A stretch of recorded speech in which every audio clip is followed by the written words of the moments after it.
Դուք ամենապատրաստական դատավորներից եք, չնայած այն հարցադրումներին, որ ձեզ տրվում է,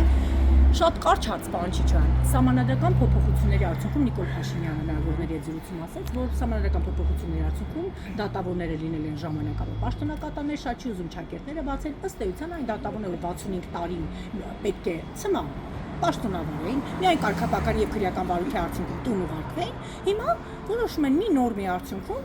ոչ ցանկալիներին ըստ էության տուն ուղարկեն։ Հիմա հասկանանք, պարոն Չիչոյանը համարվում է իշխանությունների սրտի դատավորը, թե ոչ ցանկալիների ցուցակում եք։ Ճիշտ ասած, չգիտեմ, ում սրտի դատավորն եմ համարվում, համենայն դեպս ես աշխատում եմ օրենքի եւ իրավունքի շրջանակներում, բայց ինչ վերաբերում է այդ նախագծին, իրականում նախագիծը չեմ տեսել, չկա էլ կարծես թե դեռ հրապարակված պաշտոնապես։ Եթե դա լինի սահմանադրական կլինի, չեմ կարող գնահատել։ Սահմանադրական ներողություն, սահմանադրական կլինի, երբ որ ժողովուրդը գնա քվեարկի դրան կողմ, բնականաբար եթե քվեարկի դա կլինի սահմանադրական, તો ժողովուրդն է որոշում վերջը սահմանադրությունը ընդունի թե ոչ։ Նախագիծը երբ որ լինի, ընթերցեմ որ ձեր հարցին կարող եմ հստակ պատասխանել։ Այսինքն սկզբունքորեն դուք կարծում եք, որ տեսականորեն հնարավոր է, որ դատավորների անկախության երաշխիքները նոր սահմանադրությամբ վերածվեն։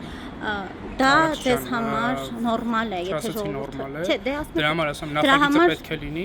ներողություն։ Նախագիծը պետք է լինի, հասկանամ հիմնավորումները ինչումն է դրա, որ նման նախագիծը առաջարկվում, որ կարողանամ ձեր հարցին հստակ պատասխանել։ Նայեք, սահմանադրական փոփոխություններ իրականացնող հանձնաժողովը այդ խորհուրդը պատահական մարդկանցից չի ընտրված եւ այստեղ ուղղակի քաղաքացիներ չեն, մարդիկ են, որոնք համենայն դեպս իրավագիտակցությունը բավականին բարձր պիտի լինի եւ այս համատեքստում որքանով է ողջամիտ, որ նման հարց քննարկվի, նման հարց օրակարգում հայտնվի, այստեղ է հարցը։ Արդեն պատասխանեցի։ Ինչեւ նախագիծը հստակ չլինի պաշտոնապես հրապարակված, չեմ կարող ձեր հարցին հստակ պատասխանել։